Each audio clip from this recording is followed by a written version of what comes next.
তো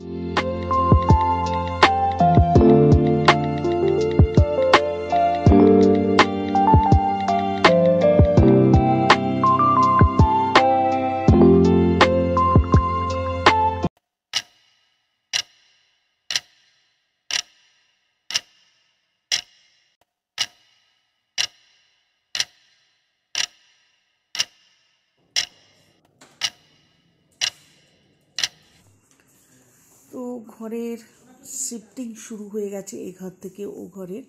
মোটামুটি আমরা আমাদের পার্সোনাল যত জিনিস ছিল বা মেয়ের রুমের যত ড্রেসিং টেবিল বা ওর যা ছোটোখাটো জিনিস, তো সেগুলো মেয়ে কার্টুন নিয়ে এসেই প্রথমেই প্যাকিং করে ফেলেছিল। তার সাথে আমরাও কিছু একটু হেল্প করেছিলাম। আর বড় বড় তো ওরাই এসে সমস্ত প্যাকিং করে নিয়ে যাবে। মোবার প্যাকার্সদের আমরা বুক করেছিলাম। তো এটা তো সবাই আপনারা জানেনই যে ওরাই প্যাকিং করে সমস্ত কিছু লোডিং আনলোডিং ফিক্সড কোনটা কোথায় করতে হবে করে দেয়। তারপরে যতটা আমরা পারি ততটা আমরা তারপরে আমাদের মতন করে নিই। তো এই শুরু হয়ে গেছে শিফটিং। তো এইবারের জন্য একটুখানি কি বলবো, একটুখানি আলসাতাও লাগছিলো আর ভালোও লাগছিলো না বারবার এই শিফটিং। সত্যি কথা বলতে রেন্টাল ঘরে থাকলে শিফটিংয়ের যে কী কষ্ট হয়। আর এবারে যে ঘরটাতে ছিলাম, যে ঘরটার থেকে এবারে যে ঘরটাতে আমরা যাচ্ছি সেটা মিনিমাম 3 থেকে 4 কিলোমিটার দূরে হবে। যাই হোক, আমরা তো এই ঘরে মোটামুটি আমি আগের দিন রাত্রেবেলায় বিছনাপত্র আমাদের ডগিকে নিয়ে আর কিছু দরকারি জিনিস নিয়ে চলে এসেছিলাম রাত্রেবেলাতেই। কারণ স্বামী আমার হাজব্যান্ড আর ছেলে বললো, মামি তোমরা ওই ঘরে চলে যাও, কারণ ডগিদের প্রবলেম হয়ে যাবে। পরের দিন ওরা সকালবেলা 7টার মধ্যেই চলে আসবে বলেছিল। আর বিশেষ করে আমাদের যে লালিকে আমরা দেখিয়েছিলাম, সেই লালি প্রচণ্ডভাবে নতুন পার্সন দেখলে ভয়ও পায় আর খুব চিৎকার করে। যার জন্য যারা শিফটিং করাবে তারাও হয়তো একটু ভয় পেতে পারে, এজিটেড হয়। তার জন্য আমরা রাত্রেবেলা ওদের নিয়ে চলে এসেছিলাম এখানে। তার জন্য মেয়ে বলল সকালবেলা, মামি ওরা দাদা আর পাপা তো করতে একটু অসুবিধা হবে, আমি চলে যাচ্ছি, তুমি ওদের নিয়ে থাকো। তো সকালবেলায় মোটামুটি মেয়ে চলে গিয়েছিল, বললো আমি আরও কিছু দরকারি জিনিস সাথে করে অটোতে করে নিয়ে চলে আসব, কারণ ওদের একটু খাবার দাবারেরও দরকার ছিল। তো সেগুলি নিতেও চলে গিয়েছিল আর আমি এখানে একাই ছিলাম। তো মেয়ে যথারীতি টাইম মতন চলে এসেছিলো এদের শিফটিং করার আগেই। তো যাই হোক, ওদের নিয়ে আমি রাত্রেবেলায় ছিলাম আর চুপচাপ আমি ওদের নিয়ে একটা ব্যালকনিতে আটকে পড়েছি, কারণ ওদের ছাড়া যাচ্ছে না, ওরা প্রচণ্ডভাবে ডিস্টার্ব করবে এদের। আর এই টাইমটাতে ডিস্টার্ব করা খুব অসুবিধাই হয়ে যায়। আর সত্যি কথা বলতে আমাদের থেকে খুব কষ্ট হচ্ছিলো এদের দেখে, যে নতুন জায়গা তো ওরা তো একটা জায়গায় সেট হয়ে যায় না। যেমন ধরুন খাওয়ার জায়গা হোক, ওদের যে বাইরে বেরোনোর জায়গা, রাস্তাঘাট হোক, রুম হোক, যে রুমে গিয়ে ওরা শোয় বসে, তো পুরোটাই ওদের কাছে টোটালি নতুন লাগছে। রুমগুলো কোথায় যাবে, কোথায় বসবে, কি খাবে, টোটালি ওরাও কনফিউশন হয়ে গেছে, কনফিউজ। আর তার সাথে সাথে আমার মনটাও ভীষণ খারাপ লাগছিলো এই কারণেই যে ওদের যে কোনো জিনিসই খেতে দেওয়া হচ্ছিল না, কেন কিচ্ছু খাচ্ছিল না। একটু পেটিকে খেতে এত ভালোবাসে, একটা দানা ওরা মুখে নিচ্ছিল না, ওরা শুধু জলটা খাচ্ছিল ভীষণভাবে। তাই দেখছিলাম যে ওরা শুধু জলটা খেয়ে যাচ্ছে, কন্টিনিউয়াস জল দিচ্ছে আর খালি করে ফেলছে। খুব খারাপ লাগছিলো। তাই এবার মেয়েকে বললাম, দেখো এবার তোমরাও বড় হয়ে গেছো, আমিও শিফট হয়ে গেছি অ্যাকচুয়াল কলকাতাতে, তো এইভাবে শিফটিং করা বারবার ভালো লাগে না। তো এবারে এইটাই কিন্তু লাস্ট শিফটিং, তুমি এবার ডিসিশন নেবে, হয় তুমি ঘর নেবে আর নাহলে এই ঘরের মধ্যেই থাকবে যতদিন তোমার বিয়ে না হয়। তো বলছিল না মামি এবারে নেক্সট একদম যাব তো নিজের বাড়িতেই যাব, আর কোনো রেন্টাল ঘরে আমরা যাব না। তো যাই হোক, এইসবই কথা হচ্ছিল। আর একটুখানি অ্যাকচুয়াল যখন আমি করতাম তখন একটু বয়স, এখন একটু বয়সটা তো বাড়ছে, থাকানটা বেশি এসে যায়, ভালোও লাগে না। আর কি বলুন তো, আমাদের ঘরের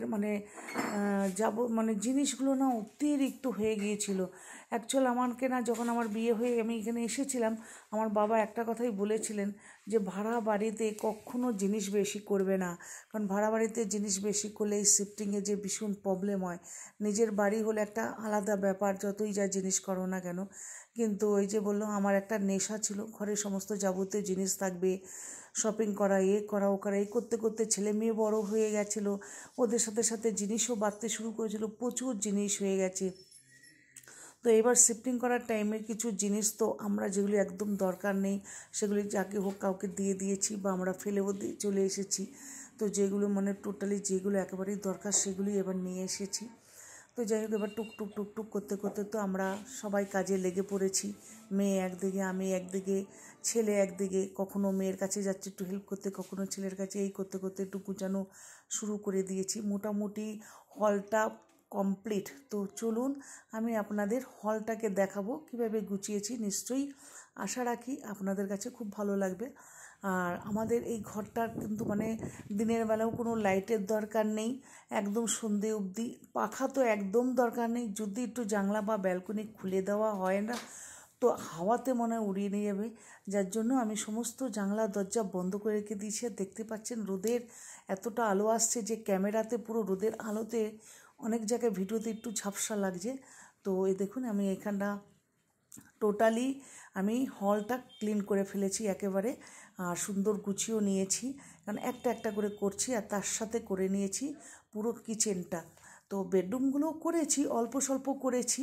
আর এখানে কোনো আলমারির সিস্টেম নেই, যার জন্য আমাদের একটা 3 ডোরের একটা আলমারি বুক করেছি। সেটা সম্ভবত টুইসডে চলে আসবে, তারপরে পুরো কমপ্লিট হয়ে যাবে। তো কেমন লাগলো বলুন আমার হলটা। অবশ্যই হলটা দেখে ভালো লাগলে একটা কমেন্ট তো আশা রাখি, নিশ্চয়ই আপনারা একটা কমেন্ট করবেন। তো এবারে চলুন আমার সাথে রান্নাঘরে। আমি বললাম আমাদের রান্নাঘরটা ভীষণ ছোট হয়েছে, এ দেখুন ভীষণ ছোট। আর এই যে রান্নাঘরের যে গ্যাসটা যেখানে রেখেছি স্ল্যাবটা, সেটা ভীষণ ছোট। যাই হোক, ছোটোর মধ্যে নন মডুলারকে কীভাবে সুন্দরভাবে তৈরি করে নেওয়া যায়, গুছিয়ে নেওয়া যায়, সেই ভিডিওটা আমি শর্ট ভিডিওতে আপনাদের অবশ্যই দেখাবো। যতটা পেরেছি সুন্দরভাবে গুছিয়ে নিয়েছি। আর যতক্ষণ না গুছানো হয় না ততক্ষণ সত্যি কথা বলবেন মনটা একদম ভালো লাগে না। যাই হোক চলুন আমি সমস্ত কিছু দেখিয়ে দিলাম শিফটিংয়ের। আর যারা যারা আমার মতন রেন্টালে ঘরে থাকেন, শিফটিংয়ে কী কষ্ট, অবশ্যই তারাও কিন্তু আমার ভিডিওটা দেখে আমাকে একটু কমেন্ট করবেন, তাহলে বেশ ভালো লাগবে। রেন্টাল বাই রেন্টাল বেশ সুন্দর লাগে কথা বললে বা কমেন্ট পেলে।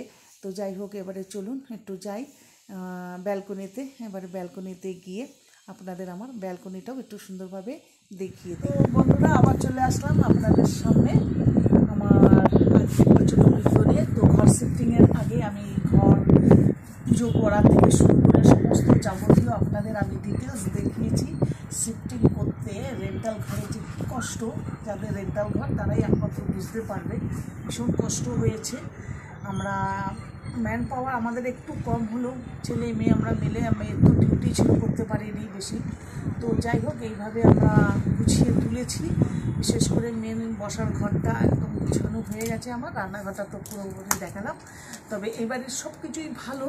ঘরগুলো বেশ বড় বড়, 4টে ব্যালকনি আছে, ব্যালকনিগুলো খুব সুন্দর, আমাদের ডগিদের পক্ষে খুবই ভালো হয়েছে।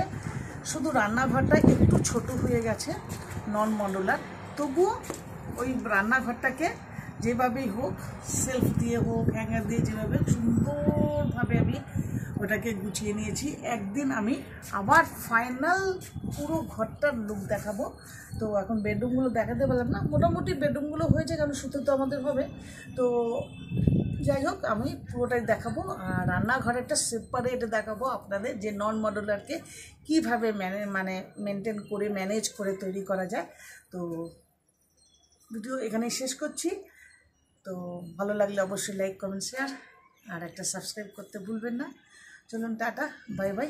আবার ফের দেখা হবে আগামীকাল আবার একটা ভিডিও নিয়ে। সবাই ভালো থাকবেন, সুস্থ থাকবেন। হ্যাঁ, আর একটা কথা, এখানে প্রচুর হাওয়া, প্রচুর ঠান্ডা, খুব ভালো আছি। আর কলকাতার মানুষদের একটু কষ্ট তো হচ্ছেই, কিছু করার নেই, ওয়েদার হিসেবে যেখানে যেরকম শহর। তো রাখি, ভালো থাকুন।